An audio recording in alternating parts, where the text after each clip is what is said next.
Now, there's a lot to be said about the power of belief, and we believe in our third member of our broadcast team. That's Scott Robb, joins us from the field. Scott? Hey, thanks a lot, guys. Well, obviously a big matchup for Hawaii going against not only a Mountain West school, but a nationally ranked team. Earlier this week, Captain J.R. Hensley was asked about playing a ranked team. He basically said he couldn't care less. His teammates don't follow the rankings. It doesn't mean much to him. He said the bottom line is for he and his teammates to look at this as one Mountain West team playing another Mountain West team, and, well, that's exactly right. Scott, thank you for that. As we get closer to kickoff, let's take a look at the starters at skill position for the Aggies of Utah State, ranked 18th in the country. Keep your eyes on 87. That's a tight end, Dax Raymond. Program touts him as an NFL-type player. Then there's Ronquavion Tarver, Jordan Nathan, Jalen Green, transferred from USC, and the starter at running back expected to be Gerald Wright. Now the quarterback for the Aggies is a sophomore. 6'4", 225 pounds, from Bakersfield, California. There's a lot of love for Jordan Love in the Mountain West Conference. 2,058 yards passing, 18 touchdowns, 4 interceptions. Now the skill players for the University of Hawaii, John Ursua. He and Cedric Byrd combined as a #1 duo in the country with 22 receiving touchdowns. JoJo Ward has an average of 16.3 yards per reception. Then there's Marcus Armstrong Brown, and the starter at running back expected to be Dayton Furuta. Now the quarterback for UH is Cole McDonald, also a sophomore, 2,832 yards, a 62% passer, 30 touchdowns to just 4 interceptions. How he goes, the offense will go tonight. Rainbow Warriors 6-4, 3-2 in the conference, and that guy is Hawaii's head coach, Nick Rolovich, 16-20. Overall, his third season as head coach, he is 8-13 in the Mountain West Conference. Head coach for Utah State is Matt Wells. His 6th year, 40-33, 26-17 in the MWC, and back in 2013, he was elected as the conference coach of the year. Aggies 7-1 for the first time, 4-0 in the Mountain West Conference. 7-1, their best start since 1965. Yeah, and that first game against Michigan State was so close. It went down to the very end, and a couple of plays here and there. They could be 8-0, and we'd be talking about a different narrative nationally. Hawaii won the toss. They've elected to receive. Head coach Nick Rolovich wants Cole McDonald in the offense to get on the field and doing work tonight. Kicking off for Utah State is Dominic Eberle. 48 of his 68 kickoffs this season have been touchbacks. This guy's a weapon. But later on in the game, we'll lay out the kind of season he's had. And this game at Aloha Stadium is underway. And making 49 of 69 kickoffs by Eberle is a touchback. Starters up front for Utah State. Rainbow Warriors, first snap of the game from the 25-yard line. And Cole McDonald looking deep for a home run ball. That's Marcus Armstrong Brown and gets to the 32-yard line on the opposite side of the field. And a double move. First play, Nick Rolovich talked about going into that playbook, being explosive early, and you're going to see 85. Outside receiver, slant and go. They call that a sluggo, and that's good for 41 yards. A little bit more trajectory, would have been more. Marcus Armstrong Brown, 32 receptions, 343 yards coming in. Gets 41 there. We heard Nick Rolovich say he wants to be more aggressive and less reactionary. Cole McDonald, second snap, complete. Cedric Byrd, quick slant, positive yards, just short of the first down. Starting linebackers at Tipper Naleai, David Woodard, Chase Christiansen, and Jontrell Rockmore. And the back end for Utah State on defense is Williams, Gates Ferguson, Shaq Bond, and Jamarcus Ingram. And you mentioned a great core of linebackers, and then there's an NFL pedigree there. And you can go to Bobby Wagner, Kyle Freckle, and also Nick Virgil. Utah State produces linebackers. They do. A pickup of 9 to Bird. It sets up 2nd and 1. Flags fly. A false start by number 57 of the offense.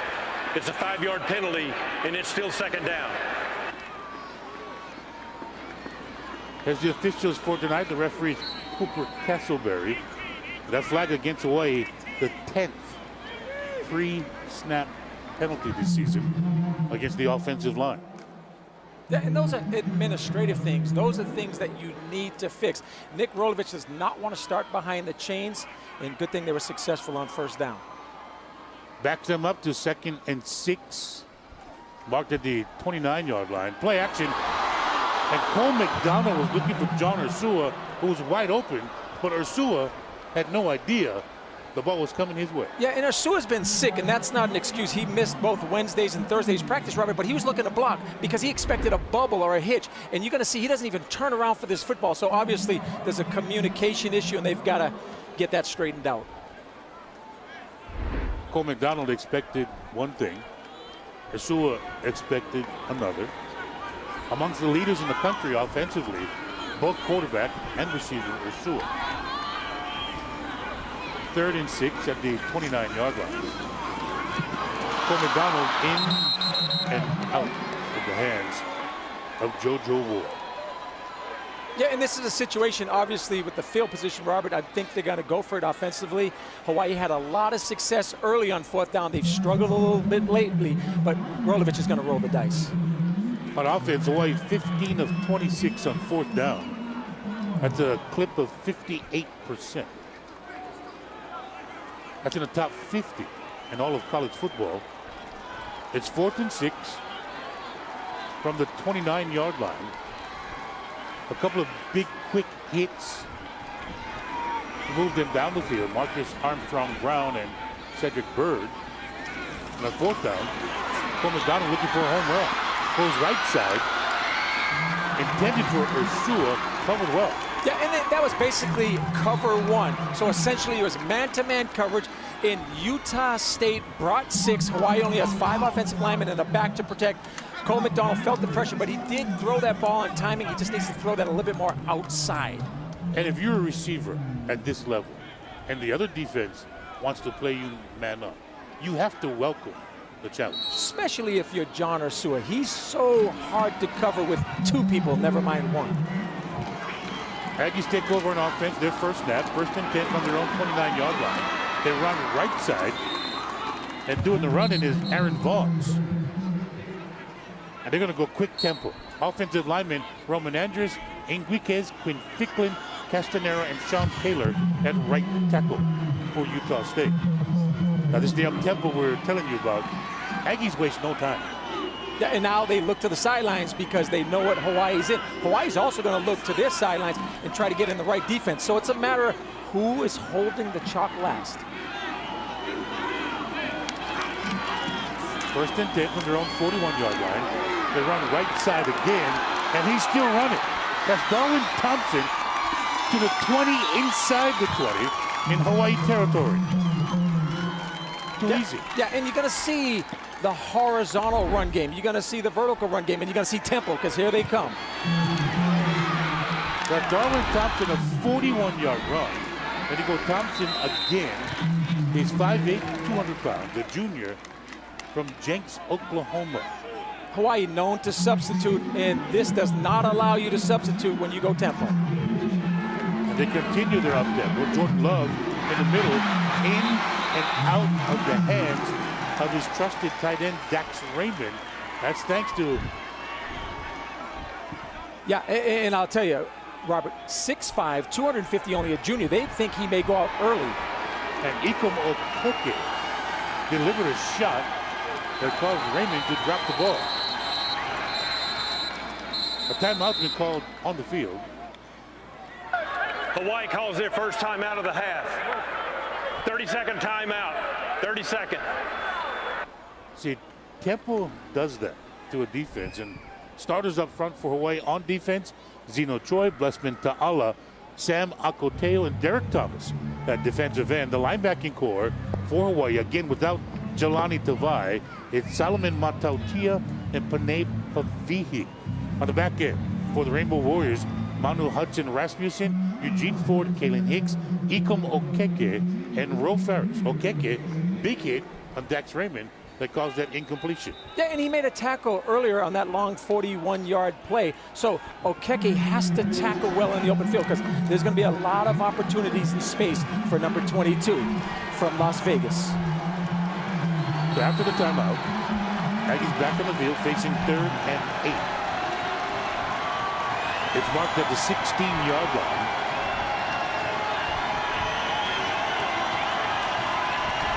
Jordan Love backed up from center, now in shotgun. Looks left side to throw, lets it fly, goes into the end zone, has a receiver and a defensive back who got turned around. They call it a touchdown? They call it a touchdown. This is almost a back shoulder fade, and he really stretches them to the sidelines, and he's definitely inbounds. That's good for 16 yards, Robert. And the thing is, Hawaii blitzed. They were bringing their nickel back, Manu Hudson Rasmussen, but he was so far away from the line of scrimmage, he didn't even affect the pass rush. You have to time that thing up. You have to anticipate the snap count, and you got to be successful when you're blitzing because corners are left on an island. And Dominic Eberle with the extra point. It's up, and it's good. Ronquavion Tarver, a 16-yard touchdown, and the Aggies lead Hawaii 7-0.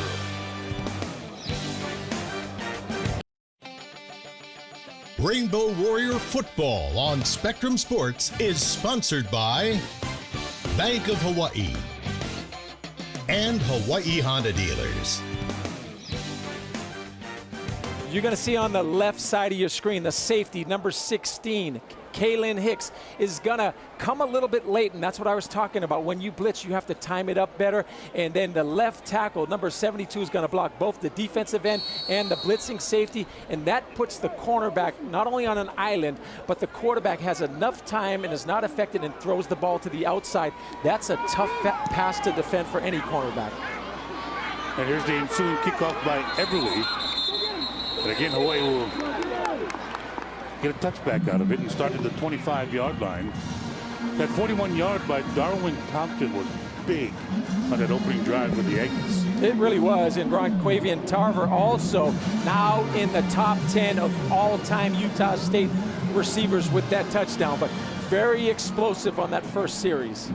5 plays, 71 yards, and for Tarver, his 6th touchdown reception of the season. Cole McDonald has Faruka at running back. Looking to throw again. That pass is deflected. And getting his hand up, getting the paw up for Utah State is Chase Christiansen. Christiansen doing a nice job of reading the quarterback's eyes in that particular situation. It appeared Ursua was open, but a great job by the linebacker with the athleticism to reach up with the right hand. You see the name. Looks like Christensen. Yes, it does. It's pronounced Christiansen, who had educated earlier today. 2nd and 10. Cole McDonald looks to throw yet again. Nobody there. Nobody open. He keeps the eyes downfield and somehow delivers it, but they're calling it incomplete to Cedric Bird. Hope we get a chance to see this because that official came all the way from the other side of the field. Cole does a nice job. Ooh, that to me is a penalty. That's a launch. That's a quarterback that you have to protect, and he's launching, even though he hits with his shoulder. To me, I think that needs to be called. And you know me, I always err on the side of the defensive player, and Nate Ilawa and both David Halloms, we had a discussion about launching and hitting with your head. But the ruling of an incomplete pass is under further review. They're reviewing the catch. They're not reviewing the contact made by Deontay Fortenberry on Hawaii quarterback Cole McDonald. That was a big hit. Yeah, and Cole's a tough guy, and he's going to get back up, but to me, he definitely launched from the field, and he did try to lead with the shoulder, but it's still launching. Here's how much the game has changed. In your mind, take yourself back to 1983, and then take yourself into 12 or 13 years following that, the National Football League, You get paid to do that.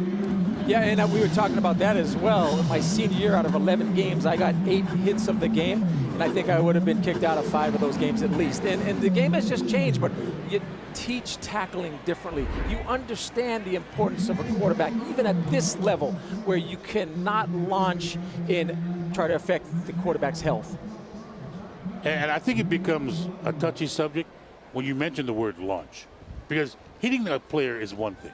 Right. When you launch, when it didn't need to be a launch for no reason, that's when it becomes a big question mark. Yeah, because on defense, they talk about a 6-inch rising blow, and it all starts from the ground. But when you have 2 feet off the ground, that constitutes launching. And it wasn't egregious where he led with the head, but to me, does it go back to, is a launching, is it a penalty? And could he have eased up on the quarterback, which I think the answer is After yes. further review, the pass was incomplete. However, number 27 targeted the quarterback. He is disqualified from the game. It's a 15-yard penalty and an automatic first down. Jim, not only did I think it was launching because the body launched, it was contact to the helmet. Well, and the thing that is interesting is they wouldn't even review that play if there wasn't the questionable catch or drop in this manner. So I didn't know that they could now go back and then eject the player. So Deontay Fortenberry, a 5'9" senior. But did you see Matt Wells? He was actually giving a clinic on why you are being kicked out of this football game, young man. I like that. So as he leaves the stadium, Rainbows on offense get 1st and 10 from their own 40-yard line. Hawaii trails 7-0. Cole McDonald has Dayton Foruta trailing Cole Lavau. Pulling right tackle, going from the right side to the left side. Really good tackle by Adewale. Yeah. Adeoye did a nice job of going laterally down the line of scrimmage. Big number 55. Foruta, over the last 2 or 3 games, has not been the same fruit train in this offense, mostly because they've been trailing. He did get a yard, so on 2nd and 9, McDonald looks deep down the field again, and again, seemingly miscommunication between the receivers and the quarterback. And the reason why is this is run and shoot concepts, and if you get to see eventually the all 22, you'll see that safeties, linebackers, people are moving at the snap. They're disguising their coverages, and they're creating confusion amongst the quarterback and his wide receivers. It happened earlier in the year, and that was more expected, but this late in the year, Hawaii has to get on the same page with the quarterback and receivers. So we're getting word that the officials specifically called the replay to check if it was targeted, and not only complete or incomplete by Ursula. McDonald, this time he connects with JoJo Ward across midfield, across the 45-yard line. Officials mark it at the 14. Yeah, and Hawaii's doing some nice things offensively. And you got to see JoJo Ward come on the slant and then make a couple of moves. And here's a bunch of white jerseys doing a nice job of defensive ends, linebackers. JoJo Ward picks up a nice chunk of yardage. So JoJo Ward, 37 catches coming in, averaging 16.3 yards per reception. Off play action. Cole McDonald, high pass to Ursula, but if you ask Ursula, he'll be down on himself for not holding on to it. Yeah, because I'm not sure how high John has to, or if he needs to jump. And John has to get better going over the middle. When you think about John's next level potential, you start thinking about the inside receivers for the New England Patriots, Julian Edelman, those type of guys. They're going to get hit, and they're going to get hit often, but you have to make that type of catch. 2nd and 10 Hawaii from the 44-yard line of Utah State. Rainbow Warriors trail 7-0. Cole McDonald has time, looks down the field, picked off, in and out of the hands of Ursula, and then picked off. Is an intercepted pass by the defense. First down, Utah State. I'm not sure this is a perfect pass, but it's another situation where Ursula has to make this catch. So the guy making the INT is David Woodward, the linebacker, goes and gets it. Leading tackler in the conference, number 12 in the country, averaging 11.3 tackles per game. That's his first INT. And at the top of the route, Ursua did the right thing because he came back to the football. He found the window, but he has to catch that ball and secure it. Give credit for guys hitting him as he's catching the football, but I think John Ursua would like that one back. So Utah State, amongst the leaders in all of college football, that's 22 takeaways this season. And I think 15 interceptions, I'm not sure if I'm correct on that, but that's just phenomenal in terms of taking the football away. So it's actually 13 interceptions. 22 takeaways is a ridiculous number. That's number 3 in the country coming into the game. And Darwin Thompson runs left side. So 22 takeaways, depending on what Georgia Southern did. They were number 2 in the country at 22. Kansas number 1 with 23 takeaways. And what else is amazing about that is they don't only take it away, Robert, they take it to the house. They have 4 touchdowns on defense and 4 on special teams. It's like ridiculous numbers and ridiculous running by Darwin Thompson. It looked like a would-be maximum gain of a yard. Breaks through a couple of would-be tackles, gets to the outside, and he's deep in Hawaii territory. And here we go again, up-tempo. Marking at the 11-yard line. 46-yard play. That's a 46-yard run. So Darwin Thompson, starter at running back, is unbelievable. 4 carries, 94 yards in the first quarter. And Jordan Love, completed pass, arm tackle, breakthrough, Aaron Vaughn again. Yeah, and you explained it, Robert, so vividly. Arm tackle, breakthrough. That's what happened on the last play. That's the most discouraging thing for Corey Bertune, the defensive coordinator, in his coaching staff. And again, they go quick, they go up tempo.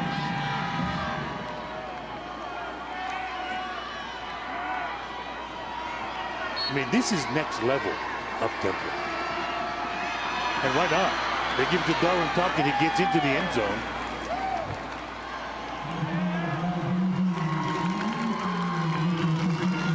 For a touchdown. Yeah, a little read option right here. Nice job of understanding that Kalen Hicks is waiting for the quarterback, so what does he do? He gives it on the inside handoff. Good job of finding the end zone. Now there's a little stutter step to help hold Hicks to the outside. And then he goes under Zeno Choi. Thompson's averaging over 7 yards a carry.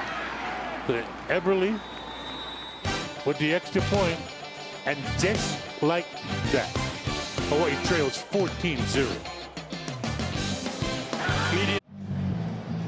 4 plays, 62 yards, 51 seconds.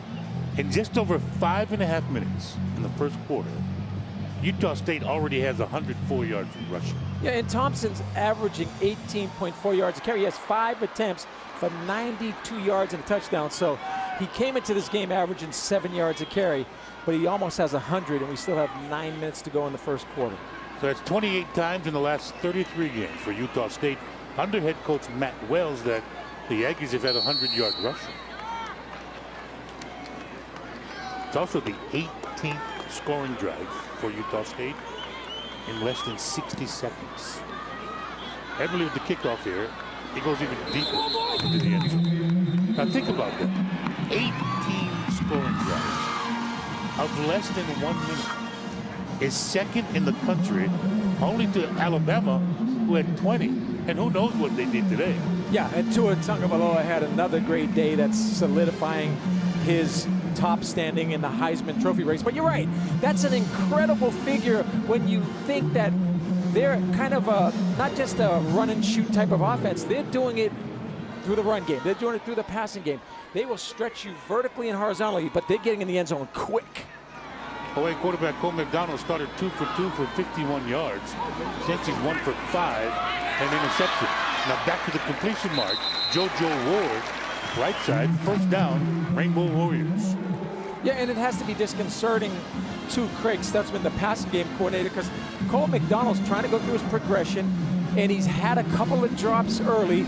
He just has to continue to try to execute and make sure he stays on the read long enough and doesn't get happy feet. 11-yard pickup, McDonald to Ward. Now the give, And this time running back is not Baruta. Looks like Fred Holly. Yeah, Hawley is finally healthy again. Brian Smith, the running back coach, is glad to have him back, but they expect him to break tackles, to be a little bit more explosive than Dayton Ferruta, because right now, Robert, there are no holes to run through. And I talked to Brian Smith. He says people are scheming our center in terms of run stunts. They are stunting the run game, and understanding taking care of those 2 A gaps is the most important thing they can do on run defense. And the most successful this season has been Ferruta at running back. Also a big contributor in blocking to help protect his quarterback. Cole McDonald rolls right side. Intended for Sharsh, incomplete. Yeah, and the biggest thing about this offense and the success earlier in the season is how quickly Colt got the ball out of his hands. It was 1.8, 1.9, 2 seconds. There's pressure inside. Anytime an opponent has blitzed Hawaii, has sent 5 or 6, Colt McDonald does not have time to get to his second read.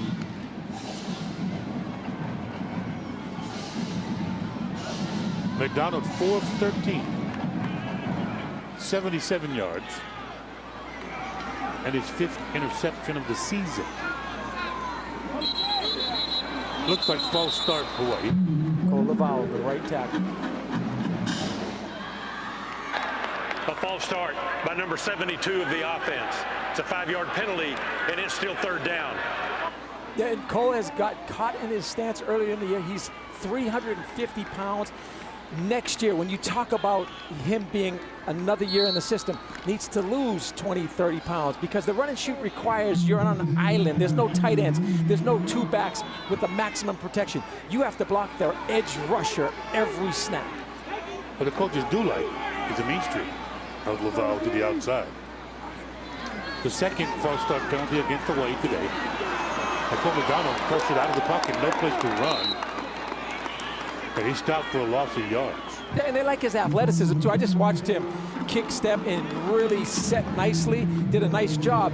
It's little things, it's execution, and Cole's struggling with his accuracy as well. And the 2 defenders who made the play, their names look like they should be playing for the team in green. It's Tipa Naleai and Suli Tamaivena.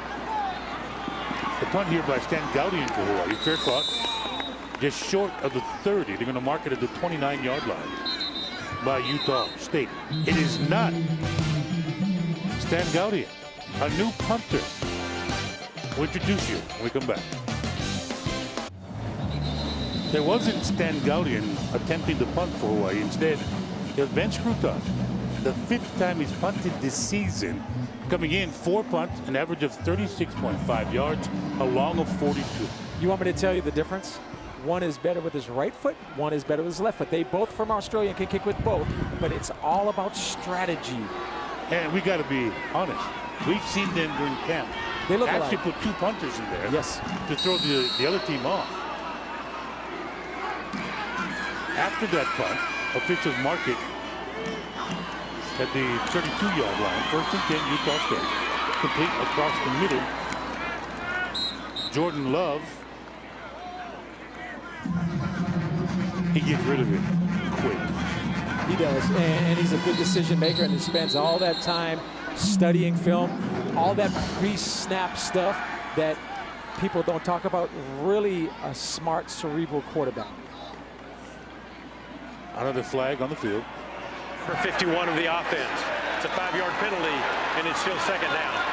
And another thing, Robert, when you talked earlier about him winning Mountain West Conference Offensive Player of the Week 4 times in one season, that must mean he's a lead candidate for the Offensive Player of the Year, and rightfully so. I mean, he's done it in, like Tua Tagovailoa, in the first half, 3 quarters, he's put up incredible numbers. So 800 less yards than Cole McDonald, 12 less touchdown passes than Cole McDonald, but there's a lot of love for Jordan Love in the MWC. And again, we see, wow, Love to Jordan Nathan. Yeah, Nathan does a nice job of understanding quarters defense, where the linebacker is going to be, and how to come back to the ball and catch it cleanly with his hands and then advance it upfield. And again, there's a big tight end we talked about. Love to Dax Raymond. And Dax Raymond doing his Rob Gronkowski impersonations. Yeah, you're exactly right. He's breaking tackles. He's showing athleticism, a little bit of Kelsey Gronkowski-like. That's a load at tight end. They put him in motion. Now he's leading his quarterback around the outside, and Jordan Love lost his footing. But you do not want to be number 16, Kalen Hicks, because Jordan Love put a move on him in the open field that you don't want to watch on film there. He stuck the foot inside, planted a defender, and then kept going. And now they run to the right side. It's not Darwin Thompson. This time Gerald Bright. Yeah, and Bright came into the game averaging 6 yards. And we talked about Thompson having 7 yards. I mean, when you average 6.19 yards on first down, it certainly makes David Yost, the offensive coordinator's job, a lot easier. And Bright has had his moments. 134 yards against New Mexico State earlier this year. Love to the end zone. Broken up. Heck of a play by Hawaii defensive back, and that's Corey Bethley, who played last week, had 9 tackles, the second leading tackler. Watch what he does right here. He stays with the play longer than the opponent. He does not give up. He does not look back. Nice play, number 13. So Bethley got the hand in there. The intended receiver, Jordan Nathan, who had a step on. Bethley, only a freshman. They like this kid because he's a good tackler. He's from Chino, California. Listed as 5'10", 200 pounds. At his first action last week. And off the give, I thought it was a play fake, but Gerald Bright took it from Jordan Love and gets to the perimeter. And just as I talked about Bethley being a good tackle, if you get a chance to see Bright's move really set him in the open field, these running backs do a nice job of setting defenders and putting the foot in the ground and exploding. And tempo again. Love tries to get to the outside, but caught and brought down by Cameron Hayes. Hayes, another guy, we're talking 5'6" defensive backs. Abraham Elamimian rotating these guys in. He just wants to find a guy that can tackle, that can cover, that's going to make plays. Now they're going to be subbing all night. It's because of the tempo. A lot of it because of tempo. Yeah, the little confusion amongst Tevarua Eldridge and the defensive linemen. They're set now. Now they're switching. First and 10 for Jordan Love and Utah State. The ball is marked at the 18-yard line. They give it run right side. Bright has a bright future if he runs like that.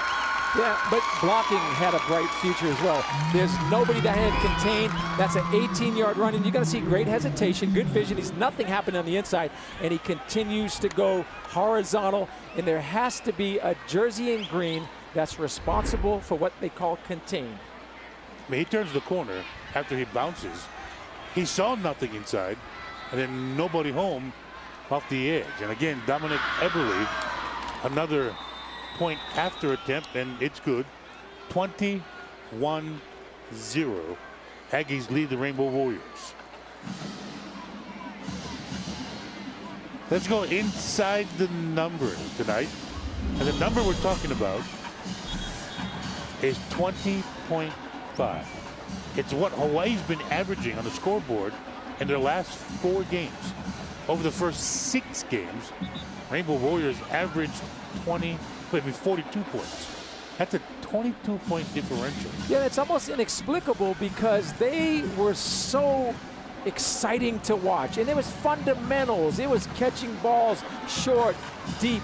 It was running backs getting extra yards. It was linebackers making tackles. It was defensive linemen.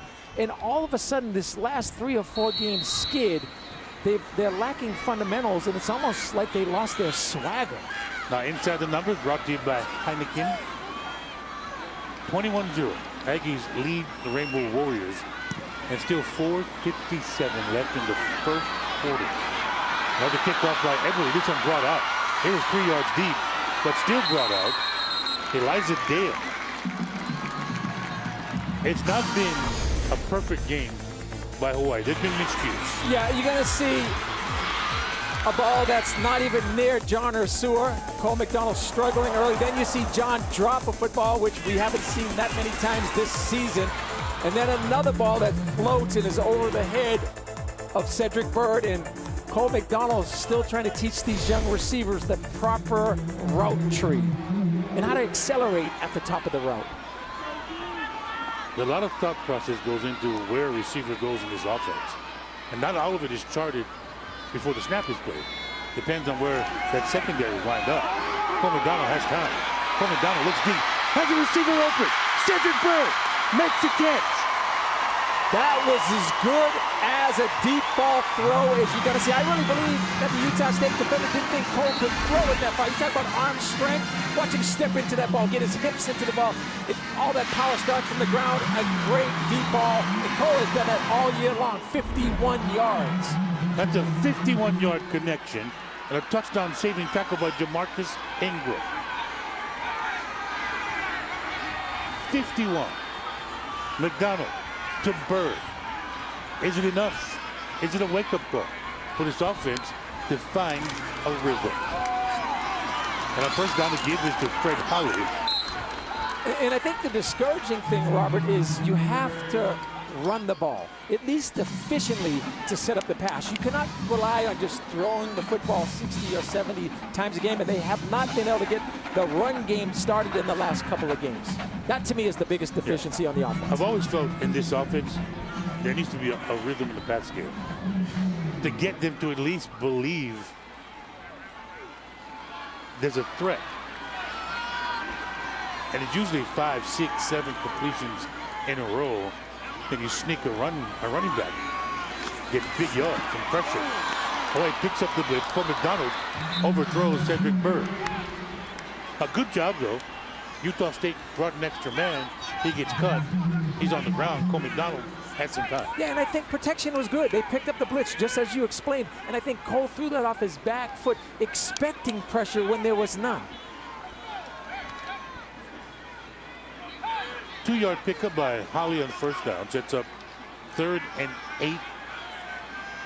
It's marked at the 28-yard line.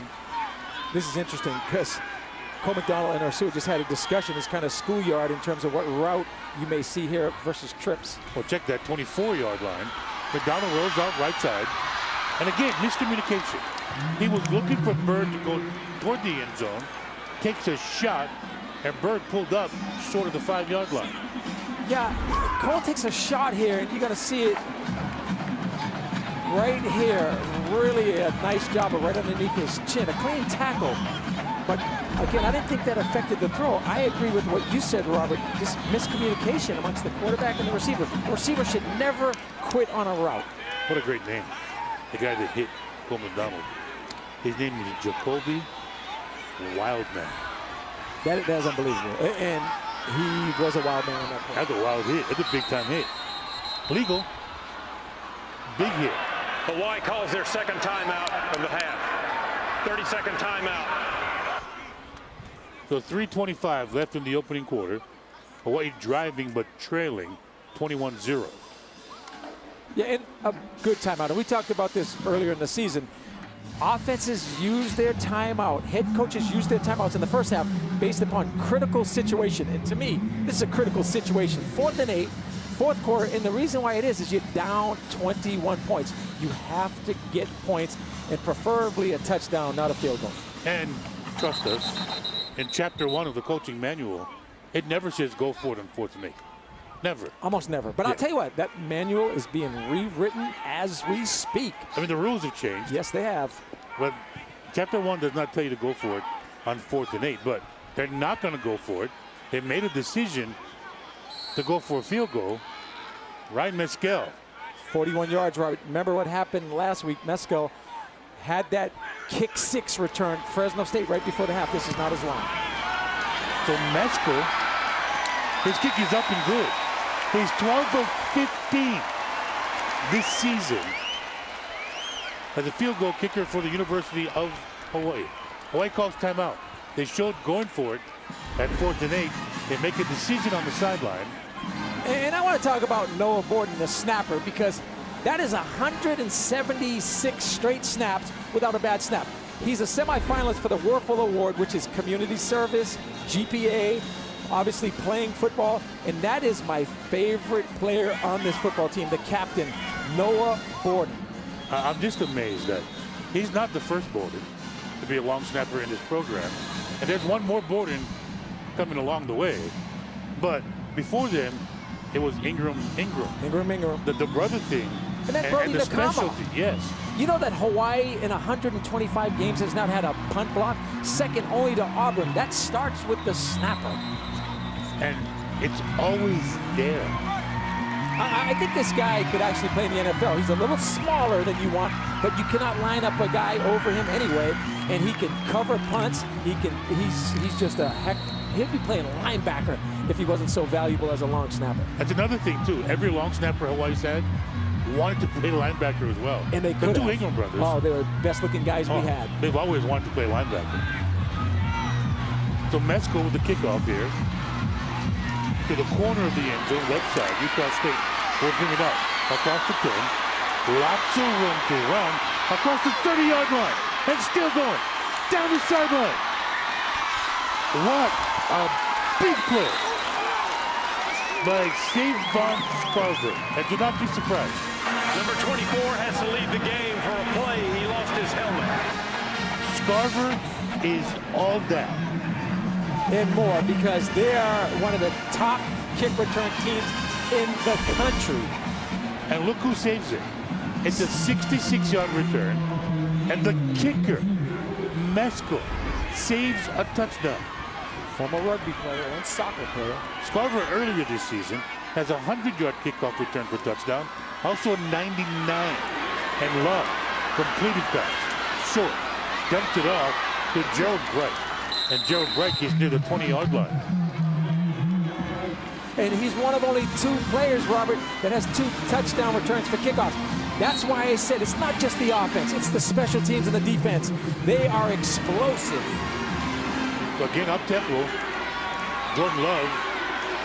And the ball popped out. He completes it behind the line of scrimmage. And the ball gets knocked out. Yeah, how many options can you have on one play? First of all, it's read option, so he decides to pull it based upon the end man on the line of scrimmage. Then he still has the option to throw the bubble screen. I mean, that's a lot to defend on. Fumble recovered by the offense.